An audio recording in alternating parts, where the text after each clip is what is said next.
حضرت سلیمان علیہ السلام حضرت داود علیہ السلام کے صاحبزادے تھے اور ان کے وارث قرار پائے۔ وَلَقَدْ آتَيْنَا دَاوُودَ وَسُلَيْمَانَ عِلْمًا، ارشاد فرمایا ہم نے حضرت داود اور حضرت سلیمان علیہ السلام کو علم عطا کیا۔ علماء نے لکھا ہے کہ اللہ نے انہیں اختیار دیا کہ یا حکومت لے لو، یا دولت لے لو، یا علم لے لو۔ تو انہوں نے کہا مالک ہمیں علم دے دیں، تو اللہ نے دولت و حکومت اس کے صدقے سے عطا کر دی۔ تو سب سے بڑی دولت علم ہے۔ تو یہاں کہا کہ ہم نے ان کو علم کے نور سے مالا مال کیا۔ اور اگر بنظر غور مطالعہ کریں تو علم ہی شہنشاہی ہے۔ اسی زمانے میں ایک ملک کو فتح کر لیا گیا اور بادشاہ گرفتار کر کے حاضر لایا گیا، تو جو فاتح تھا اس نے مفتو کو کہا، اس بادشاہ کو کہا کہ ہم تجھے قتل نہیں کرتے، تمہیں جان کی امان دیتے ہیں، بلکہ اس حکومت میں تجھے عہدہ دینا چاہتے ہیں، اب تم بتاؤ کہ تمہیں کون سے منصب پہ رکھا جائے۔ تو اس نے کہا مجھے معلم لگا دو، مجھے استاد لگا دو۔ تو اس بادشاہ نے ہنس کے کہا پھر بادشاہی چاہتے ہو؟ تو یہ بادشاہی ہے، یہ شہنشاہی ہے علم۔ تو کہا ہم نے ان کو علم کی دولت سے مالا مال کیا۔ وقال الحمد للہ الذی فضلنا علی کثیر من عبادہ المؤمنین، انہوں نے اللہ کی بارگاہ میں عرض کی کہ ساری تعریفیں اللہ کے لیے ہیں جس نے ہمیں اپنے بہت سے مومن بندوں پر فضیلت بخشی ہے۔ نعمت کا شکریہ ادا کر رہے ہیں کہ اتنے اللہ کے بندے تھے، کتنی مخلوقات تھیں اور اہل ایمان بھی کتنے تھے، لیکن ہمیں علم دے کر کے اس نے فضل و شرف عطا کیا، اس پر ہم اللہ کا شکر ادا کرتے ہیں۔ تو علم نصیب ہو جانا یہ اللہ کی بہت بڑی نعمت ہے اور اس پر شکریہ ادا کرنا چاہیے، شکریہ سے نعمت میں اضافہ ہوتا ہے۔ ووارث سلیمان و داود، اور حضرت سلیمان حضرت داود علیہ السلام کے وارث ہوئے۔ قال یا ایھا الناس علمنا منطق الطیر واوتینا من کل شیء، آپ نے کہا اے لوگو ہمیں پرندوں کی بولی سکھائی گئی ہے اور ہمیں ہر چیز عطا کی گئی ہے، بے شک یہ اللہ کا واضح فضل ہے۔ جو بھی ضروریات تھیں، تخت و تاج کے جو بھی تقاضے تھے وہ سارے کے سارے آپ کو عطا کیے گئے۔ حکومت ہے، تخت و تاج ہے، دولت ہے، فوجیں ہیں، تصرف ہے، اور غلے ہیں، جائیدادیں ہیں، زمینیں ہیں۔ کائنات کی کوئی شے ایسی نہیں ہے جس کا وافر حصہ انہیں نہ دیا گیا۔ تو کہا کہ ہمیں ہر شے دی گئی ہے اور یہ اللہ تعالیٰ کا بڑا واضح فضل ہے۔ وَحُشِرَ لِسُلَيْمَانَ جُنُودُهُ مِنَ الْجِنِّ وَالْإِنسِ وَالطَّيْرِ، اور حضرت سلیمان علیہ السلام کے لیے ان کے لشکر جنوں، انسانوں اور پرندوں میں سے جمع کیے گئے تھے۔ اللہ اکبر۔ فَهُمْ يُوزَعُونَ، جنہیں وہ بغرض نظم و تربیت جو ہے وہ آپ کی خدمت میں وہ روکے جاتے تھے اور وہ حاضر کیے جاتے تھے، جمع ہوتے اور پھر ان کو ایک ترتیب دیتے اور لشکر آراستہ ہوتے۔ یعنی آپ کی ملک میں انسان بھی تھے، جن بھی تھے آپ کے لشکر میں، اور پرندے بھی تھے۔ اور جب آپ کا لشکر چلتا تھا تو ایک سمت جن ہوتے، ایک سمت انسان ہوتے، اور اوپر پرندے پرواز کر رہے ہوتے۔ کتنی شان و شوکت پر مشتمل لشکر ہوتا حضرت سلیمان علیہ السلام کا۔ حتی اذا اتوا علی واد النمل، یہاں تک کہ جب وہ لشکر چیونٹیوں کے میدان میں آیا اور وہاں چیونٹیاں جمع تھیں، حضرت سلیمان اپنے پورے لشکر کے ساتھ، پوری شان و شوکت کے ساتھ جب وادی نمل میں داخل ہونے لگے، قالت نملۃ یا ایھا النمل ادخلوا مساکنکم، تو ایک چیونٹی نے کہا کہ اے چیونٹیوں اپنی رہائش گاہوں میں داخل ہو جاؤ، لا یحطمنکم سلیمان وجنودہ وہم لا یشعرون، حضرت سلیمان علیہ السلام اور ان کے لشکر تمہیں کچل نہ دیں اس حال میں کہ انہیں خبر بھی نہ ہو، التفات نہ کریں، توجہ نہ کریں، تم ننھی اور مہین مخلوق ہو اور ان کی توجہ تمہاری سمت نہ ہو اور وہ گزرتے ہوئے تمہیں رون ڈالیں، بے خبری میں ایسا ہو جائے تو تم جلدی کرو اپنی بلوں میں داخل ہو جاؤ۔ اس چیونٹی نے یہ بات اپنی ہم جولیوں سے کہی۔ حضرت امام فخر الدین رازی علیہ رحمہ اسی آیت کریمہ کی تفسیر میں لکھتے ہیں کہ اس چیونٹی کو یہ علم تھا کہ اللہ کے نبی کا لشکر جان بوجھ کر ننھی جان کو بھی ضائع نہیں کرتا، تو اس لیے اس نے کہا کہیں بے خبری میں تمہیں کچل نہ دیں۔ اگر ان کی توجہ ادھر ہوئی تو وہ ایسا کبھی نہیں کریں گے کہ تمہیں کچل ڈالیں۔ تو معلوم یہ ہوا کہ اللہ کے نبی کا لشکر، نبی کا تربیت یافتہ لشکر جان بوجھ کر ننھی جان کو بھی ضائع نہیں کرتا، اور جو جسموں کے ساتھ بم باندھ کر کے چھوٹے چھوٹے بچوں میں گھس جاتے ہیں اور بازاروں میں جا کے پھٹ جاتے ہیں اور پھر بعد میں بڑے فخر سے ذمہ داریاں قبول کرتے ہیں، یہ کسی نبی کا لشکر نہیں، شیطان کا لشکر۔ نبی کا تربیت یافتہ لشکر قرآن بتاتا ہے، یہ چیونٹی بھی جانتی تھی کہ نبی کی تعلیم اتنی واضح ہے اور نبی امن کا پیغمبر بھی ہوتا ہے، اس لیے کبھی ایسا نہیں ہو سکتا کہ نبی کا تربیت یافتہ لشکر ہو اور جان بوجھ کر کے ننھی جان کو بھی ضائع کرے۔ رسول کریم صلی اللہ علیہ وآلہ وسلم جب کوئی لشکر روانہ کرتے تو اسے حکم دیتے کہ بوڑھوں کو قتل نہیں کرو گے، بچوں کو قتل نہیں کرو گے، عورتوں کو قتل نہیں کرو گے، ان کے مذہبی رہنماؤں کو، پادریوں کو قتل نہیں کرو گے، ان کے عبادت خانے نہیں توڑو گے، فصلیں نہیں اجاڑو گے۔ یہ کافر جو تھے ان کافروں کے بچوں کو بھی قتل کرنے سے روک دیا گیا، کافروں کے بوڑھوں کو قتل کرنے سے بھی روک دیا گیا، اور جو کفار ہیں ان کی خواتین کے قتل سے بھی منع کر دیا گیا، اور جو مسلمانوں کی نسلیں کاٹ کے رکھ دے اور اس پہ ذمہ داریاں قبول کریں، کوئی بدبخت ہوگا جو ان کی حمایت کرے گا اور ان کو اسلام کا نمائندہ قرار دے گا، وہ دشمن اسلام ہو سکتے ہیں، اسلام کے نمائندے نہیں ہو سکتے۔ تو اس چیونٹی نے کہا کہ اپنی بلوں میں داخل ہو جاؤ، کہیں نبی کا لشکر بے خبری میں تمہیں کچل نہ دے۔ حضرت امام رازی لکھتے ہیں کہ چیونٹی کو یہ علم تھا، اس علم کی وجہ سے اس چیونٹی کو قیامت تک آنے والی چیونٹیوں کا سردار بنا دیا گیا، ملکہ بنا دی گئی قیامت تک۔ اچھا، اگر آپ کی توجہ ہو تو ذات کی چیونٹی ہے، رب نے اس کے نام کی صورت اتاری ہے۔ چیونٹی کی حیثیت کیا ہوتی ہے، لیکن وہ پیار کرنے لگی نا نبی سے، اور اس کو پتا تھا کہ نبی کی تعلیمات کیا ہوتی ہیں، تو اس تعلیم کے نتیجے میں ذات کی چیونٹی ہے، لیکن رب نے اس کے نام کی صورت اتار دی۔ تو اس چیونٹی نے کہا جلدی جلدی اپنی بلوں میں داخل ہو جاؤ، اللہ کے نبی کا لشکر کہیں تمہیں کچل نہ دے اور وہ دھیان نہ کرے، بے خبری میں کہیں ایسا نہ ہو جائے۔ اگر خبر ہوگی تو پھر کبھی ایسا نہیں ہو سکتا، کیونکہ نبی کی تربیت یہ ہے، وہ تو زندگیاں بانٹنے آیا ہے، زندگیاں چھیننے تو نہیں آیا، تو یہ ایسا نہیں ہوگا۔ فَتَبَسَّمَ ضَاحِكًا مِّن قَوْلِهَا، تو حضرت سلیمان پیغمبر نے جب چیونٹی کی اس بات کو سنا تو مسکرا پڑے۔ 3 میل دور تھے حضرت سلیمان علیہ السلام، اتنی دور سے چیونٹی نے کہا کہ جلدی جلدی بلوں میں چلی جاؤ، اللہ کے نبی کا لشکر کہیں بے خبری میں تمہیں کچل نہ دے۔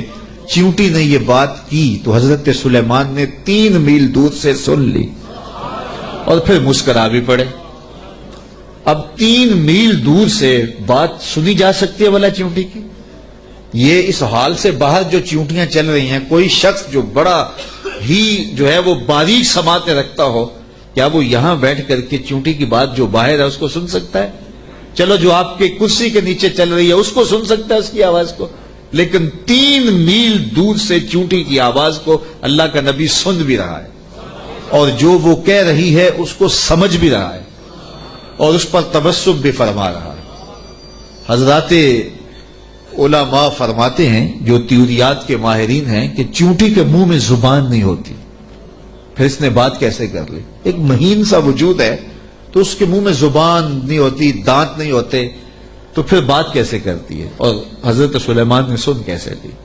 تو کہا چیونٹی کے منہ کے قریب دو باریک سے بال ہوتے ہیں، مہین سے دو ریشے ہوتے ہیں، جب اس نے بات کرنی ہوتی ہے تو ان بالوں کو قریب کر کے رگڑتی ہے، اس رگڑنے سے جو آواز پیدا ہوتی ہے اس سے وہ اپنی ہم جولی کو کوئی میسج دے رہی ہوتی ہے۔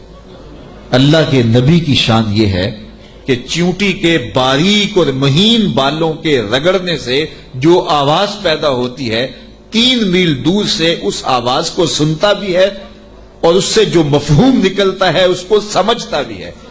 اور یہ اس نبی کی شان ہے جو ہاتھ باندھ کے مسجد اقصی میں تیرے نبی کے پیچھے کھڑا تھا۔ تو جب غلام کی یہ شان ہے تو امام کی شان کا عالم کیا ہو؟ یہ شان ہے خدمت گاروں کی، سرکار کا عالم۔ مولوی کا تو دماغ خراب ہو گیا ہے کہ اس کی سماعتوں کو تول رہا ہے جس کے غلاموں کی سماعتوں کو نہیں تولا جا سکتا۔ اللہ اکبر۔ فتبسم ضاحکا من قولھا، یہ میں نہیں کہہ رہا، یہ قرآن کہہ رہا ہے۔ حضرت سلیمان پیغمبر نے اس چونٹی کی بات کو سنا، سن کے سمجھے اور پھر تبسم کیا۔ اللہ اکبر۔ وقال رب اوزعنی ان اشکر نعمتک التی انعمت علی وعلی والدی وان اعمل صالحا ترضاہ وادخلنی برحمتک فی عبادک الصالحین۔ اور اللہ کی بارگاہ میں عرض کی حضرت سلیمان علیہ السلام نے کہ اے میرے پروردگار، مجھے اپنی توفیق سے اس بات پر قائم رکھ کہ میں تیری اس نعمت کا شکر بجا لاتا رہوں جو تو نے میرے اوپر کی اور میرے والدین کے اوپر کی۔ جو نعمتیں بندے کے اوپر ہوتی ہیں اس کا بھی شکریہ ادا کرنا چاہیے، اور جو صالح اولاد ہوتی ہے، جو ماں باپ پر نعمتیں عطا ہوئی ہوتی ہیں، ان کا بھی شکریہ ادا کرنا، کیونکہ ماں باپ کی نعمتیں اولاد تک بھی پہنچتی ہیں۔ مجھے بتاؤ، اگر میں اور آپ کسی کافر کے گھر میں پیدا ہوتے، معاذ اللہ کسی ہندو یا سکھ کے گھر میں پیدا ہوتے، تو آج کیا ہمارے سینے میں ایمان کا چراغاں ہوتا؟ ہم کسی یہودی کے گھر میں پیدا ہوتے تو ہمارے گھر میں ایمان کی روشنی ہوتی؟ ہم کہتے ہیں ہم بڑے سیانے ہیں، بڑے سمجھدار ہیں، ہم مطالعہ کرتے، ہم مختلف ادیان کو پڑھتے اور پھر مسلمان ہو جاتے۔ کیا ایسا ہوتا یا کہ ہم اسی ظلمت اور اندھیرے میں ہوتے؟ تو پھر ہمارے ماں باپ تھے نا جو مسلمان تھے، اور ہم ان کی آغوش میں آئے تو اللہ نے وہ نور ہمیں بھی دیا۔ تو ہمیں اپنے اوپر ہونے والے اس کرم کا احسان کرنا، احسان جو ہے وہ اللہ کے حضور، اس کا شکر ادا کرنا چاہیے، اور ساتھ یہ بھی شکر ادا کرنا چاہیے کہ مالک تیرا کرم ہے کہ تو نے ہمارے ماں باپ کو دین دیا تھا، اور وہ نعمت ہمیں ان کی وساطت سے نصیب ہو گئی۔ علامہ اقبال کہا کرتے تھے، نام تو از پدر آموختم، حضور آپ کا نام میں نے اپنے باپ سے سیکھا تھا۔ وہ حضور کے عاشق تھے تو میں بھی حضور کا غلام بنا۔ ہمارے ماں باپ حضور کا نام لیتے تھے تو کیا کیفیتیں ہوتی تھی، آنکھوں میں آنسو آ جاتے تھے۔ تو آج چونکہ وہ حضور کے عاشق تھے، وہ حضور سے محبت کرنے والے تھے، وہ اولیاء کی چوکھٹوں پہ جانے والے تھے، تو آج اللہ نے یہ دولتیں ہمارے سینے میں بھی رکھی۔ تو جب اس نعمت کا شکریہ ادا کریں جو ہمارے وجود پر ہیں، تو ان نعمتوں کا شکریہ بھی ادا کریں جو ہمارے والدین پہ ہوئی ہیں۔ تو حضرت سلیمان نے یہ ہمیں شکر کرنے کا ایک عجیب طریقہ دیا، خوبصورت طریقہ دیا، اور عرض کی مالک میں ان نعمتوں کا شکر ادا کرتا ہوں جو تو نے میرے اوپر کی، اور ان نعمتوں کا بھی شکریہ میں ادا کرتا ہوں جو میرے ماں باپ پر کی۔ اللہ اکبر۔ اور مجھے یہ توفیق دے کہ میں ایسے نیک عمل کرتا رہوں جن سے تو راضی ہو۔ اللہ اکبر۔ اور مجھے اپنی خاص رحمت سے اپنے نیک بندوں میں داخل فرما لے۔ حضرت سلیمان علیہ السلام ایک دن اپنے لشکر کا جائزہ لیتے ہوئے پرندوں کی جانب نکلے۔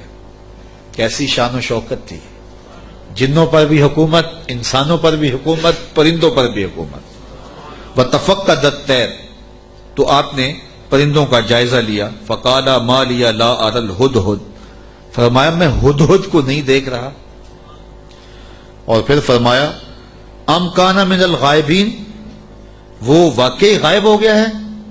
لَأُعَذِّبَنَّهُ عَذَابًا شَدِيدًا، میں اس کو سخت عذاب دوں گا۔ او لَأَذْبَحَنَّهُ، یا اس کو میں ذبح کر دوں گا۔ او لَيَأْتِيَنِّي بِسُلْطَانٍ مُبِينٍ، یا وہ میری جانب میرے پاس اپنے بے قصور ہونے کی کوئی واضح دلیل لائے۔ تین باتیں کی، یا تو سخت عذاب دوں گا، یا ذبح کر دوں گا یا پھر اپنی صفائی میں کوئی مضبوط دلیل لائے۔ حضرت سلیمان علیہ السلام بیت اللہ کی حاضری کے بعد واپس آ رہے تھے اور صنعاء کے مقام پہ جو یمن کا شہر ہے وہاں آپ نے پڑاؤ کیا اور وہاں آپ نے جانوروں کا جائزہ لیا اور وہاں ہدہد کو نہ دیکھا۔ مفسرین فرماتے ہیں جب پانی کی ضرورت ہوتی تو ہدہد کو حاضر کیا جاتا اور یہ ہدہد جو تھا وہ پھر بتاتا کہ کس جگہ پانی ہے۔ یہ جانوروں کے اندر انجینئر ہے، اللہ نے اس کو بڑی طاقت دی۔ حضرت ابو ہریرہ رضی اللہ تعالیٰ عنہ نے جب فرمایا نا کہ یہ بڑی قوتوں سے مالا مال کیا گیا ہے، اس کی نظر بڑی تیز ہوتی ہے، تو کسی نے حضرت ابو ہریرہ سے کہا کہ چھوٹے بچے جب دھاگا لگا کے جال لگا کے جو ہے وہ پھاہی لگاتے ہیں تو یہ ہدہد پھنس جاتا ہے، جس کو زمین کی تہ میں پانی نظر آ جاتا ہے اس کو وہ جال نظر نہیں آتا۔ تو حضرت ابو ہریرہ بولے تقدیر کا جال نظر نہیں آتا، تو تقدیر کا جال بڑا ڈاڈا ہوتا ہے، وہ نظر نہیں آتا۔ یہ آپ نے ایک جانور دیکھا ہوگا کن کھجورا، اس کے 100 پاؤں ہوتے ہیں، 100 پاؤں، اور یہ جو سانپ ہوتا ہے اس کے کوئی پاؤں نہیں ہوتے، یہ اپنے جسم کو بل دے کے آگے بڑھتا ہے، اور کن کھجورا اس کے 100 پیر ہوتے ہیں، اور سانپ کی مرغوب غذا ہے کن کھجورا، اور جب اس کو یہ نظر آئے تو یہ دوڑتا ہے اور سانپ پیچھے دوڑ کے اس کو شکار کر لیتا ہے۔ تو کسی نے کن کھجورے سے پوچھا کہ تیرے 100 پیر ہیں اور سانپ کا ایک بھی نہیں ہے اور پھر بھی تو پکڑا جاتا ہے؟ اس نے کہا تقدیر کے آگے پاؤں نہیں چلتے۔ تو کہا کہ وہ دھاگا تقدیر کا ہے، وہ ہدہد کو نظر نہیں آتا اور وہ بچے اسے پکڑ لیتے ہیں۔ تو ہدہد حضرت سلیمان علیہ السلام کا درباری پرندہ تھا اور حضرت سلیمان علیہ السلام اس سے محبت کرتے تھے، یہ بھی اللہ کے نبی سے پیار کرتا تھا، بلکہ صاحب روح البیان نے ہدہد کے عنوان سے بڑی باتیں لکھی ہیں، کچھ لطیفے بھی ذکر کیے ہیں۔ کہتے ہیں ایک دن یہ ہدہد چونکہ لاڈلا پرندہ تھا حضرت سلیمان کا، تو حضرت سلیمان علیہ السلام کو کہنے لگا کہ میں آپ کے لشکر کی دعوت کرنا چاہتا ہوں۔ آپ نے کہا اتنا بڑا لشکر ہے اور تو میرے لشکر کی دعوت کرے گا؟ کہا جناب دعوت قبول کیجیے۔ تو کہا ٹھیک ہے، آج دوپہر کو میں آپ کے لشکر کی دعوت کروں گا۔ جب دوپہر کا وقت آیا تو دریا کنارے لشکر نے پڑاؤ کیا ہوا تھا، تو ہدہد کبھی دائیں کبھی بائیں اڑانے بھر رہا ہے۔ تو کہا میاں وقت ہو گیا ہے، اب لاؤ نہ کھانا، تم نے آج ہماری دعوت کی ہے۔ کہا جی اسی کا انتظام کر رہا ہوں۔ تھوڑی دیر کے بعد اس نے فضا میں ایک چڑیا شکار کی اور اس کو فضا میں توڑ کر کے پانی میں پھینک دیا اور لشکر کو آواز دی جس کے ہاتھ میں بوٹی آتی ہے بوٹی لے لے، باقی شوربہ پی لیں۔ تو اس پرندے سے چونکہ بڑا پیار تھا، جب اس کو نہ دیکھا تو غصے میں آ گئے، کہا ما لیا لا اری الہدہد، میں ہدہد کو نہیں دیکھ رہا، کیا وہ واقعی غائب ہے؟ اچھا میں اس کو ذبح کر دوں گا یا سخت سزا دوں گا یا پھر وہ مجھے اپنی بے گناہی کی دلیل پیش کرے۔ اب ہدہد کہاں چلا گیا؟ حضرات مفسرین لکھتے ہیں کہ وہ حضرت سلیمان علیہ السلام استراحت کرنے لگے تو وہ اڑ کے قریب ایک باغ میں چلا گیا، وہاں ایک اور اس کا ہم جنس ہدہد بیٹھا ہوا تھا۔ اس نے پوچھا کدھر سے آئے ہو؟ اس نے کہا کہ میں اپنے نبی کے ساتھ گیا تھا، اپنے شہنشاہ کے ساتھ گیا تھا، اور ان کی حکومت جنوں پر بھی ہے، انسانوں پر بھی ہے، پرندوں پر بھی ہے۔ تو اس نے کہا کہ میری جو بادشاہ ہے میرے ملک وہ عورت ہے اور اس کا ایک تخت بہت بڑا، اور میں تمہیں دکھاؤں۔ تو وہ ہدہد کو ساتھ لے گیا اور اتنے میں دیر ہو گئی۔ حضرت سلیمان غصے میں آ گئے، کہا کدھر ہے؟ لاؤ اسے حاضر کرو۔ آپ کا جو درباری شہباز تھا وہ اڑا فضا میں بلند ہوا تو ہدہد آتا دکھائی دیا، تو اس نے اس کے اوپر جھپٹ کے حملہ کرنا چاہا تو ہدہد نے کہا تجھے واسطہ دیتا ہوں اس رب کا جس نے تجھے میرے پہ طاقت دی ہے، مجھے اپنا معاملہ حضرت سلیمان کے پاس جا کے پیش کر لینے دے۔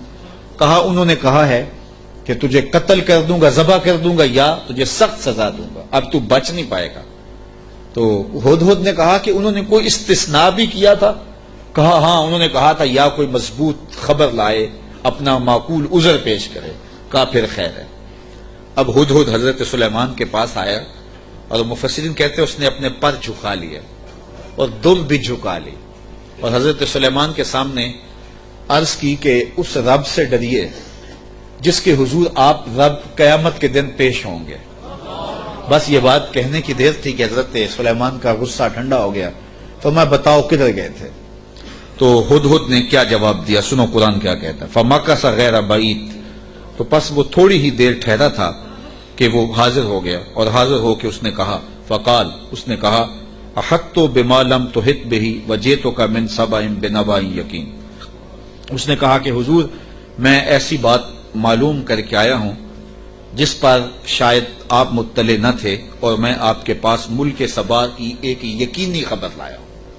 آپ نے اس چیز کا مشاہدہ نہیں کیا جس کا میں مشاہدہ کر کے آیا ہوں، تو میں ایک یقینی خبر آپ کو جو چشم دید ہے وہ بتانا چاہتا ہوں۔ حضرت سلیمان نے کہا بتاؤ، کہا انی وجدت امرأۃ تملکہم وأوتیت من کل شیء ولہا عرش عظیم، اس نے کہا میں ایک ایسی خاتون کو دیکھا ہے جو بادشاہت کے تخت پہ براجمان ہے، میں نے ایک ایسی عورت دیکھی ہے وہاں جو ان پر حکومت کرتی ہے اور اقتدار کی مسند پہ بیٹھی ہے، اور اسے ملکیت و اقتدار میں ہر چیز بخشی گئی ہے، اور اس کے پاس بہت بڑا تخت ہے۔ یہ شہرہ آفاق تخت تھا جو ملکہ بلقیس کے پاس تھا، اور یہ 40 ہاتھ چوڑا تھا، 80 ہاتھ لمبا تھا۔ شرعی ہاتھ جب کہا جاتا ہے تو وہ کونی تک ہوتا ہے، تو گویا دوسرے لفظوں میں 1.5 فٹ کا ایک ہاتھ لگائیں تو یہ 60 ہاتھ چوڑا تھا، اور 120 ہاتھ جو ہے وہ لمبا تھا۔ سونے چاندی اور قیمتی دھاتوں کا بنا تھا، اور 7 منزلیں تھی اس کی، اور قیمتی موتی اس کے اوپر لگے تھے، اور جب وہ اپنا دربار لگاتی تو اس تخت کے اوپر بیٹھتی، اور اس کے 12,000 سردار تھے قوم کے جن کے تحت فوجیں تھیں، اور ایک مضبوط نظم و نسق تھا، ہر شے فوجیں آلات ارب و ضرب بہت کچھ دیا گیا تھا۔ تو اس بات کی کہانی سنائی، اور آگے فرمایا وجدتها وقومها يسجدون للشمس من دون اللہ، میں نے دیکھا ہے وہ اور اس کی قوم اللہ کے علاوہ سورج کو پوجتی ہے، اللہ کو چھوڑ کر سورج کی پرستش کرتی ہے۔ وَزَيَّنَ لَهُمُ الشَّيْطَانُ أَعْمَالَهُمْ، اور شیطان نے ان کے لیے ان کے اعمال مزین کر دیے ہیں۔ فَصَدَّهُمْ عَنِ السَّبِيلِ، اور شیطان نے ان کو راہ حق سے، راہ توحید سے روک دیا ہے۔ فَهُمْ لَا يَهْتَدُونَ، اور وہ ہدایت نہیں پا رہے۔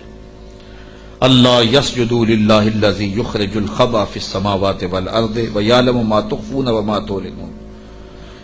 اللہ اکبر، اس لیے روکے گئے ہیں کہ وہ اللہ کے حضور سجدہ ریز نہ ہوں، جو آسمانوں اور زمینوں میں پوشیدہ حقائق اور موجودات کو باہر نکالتا ہے، یعنی ظاہر کرتا ہے، اور وَيَعْلَمُ مَا تُخْفُونَ، اور جو تم ظاہر کرتے ہو، جو تم چھپاتے ہو، وَمَا تُعْلِنُونَ، اور جو تم ظاہر کرتے ہو اور جو تم چھپاتے ہو، وہ سب کو جانتا ہے، اس کی نظر میں کوئی پوشیدہ نہیں ہے۔ اللہ لا الہ الا هو رب العرش العظیم، اللہ کے سوا کوئی عبادت کے لائق نہیں، وہی عظیم تخت اقتدار کا مالک ہے۔ ملکہ بلقیس کا تخت کیا ہے؟ تخت تو میرے رب کا ہے، عرش تو اس کا ہے۔ تو اس نے یہ بات کہی۔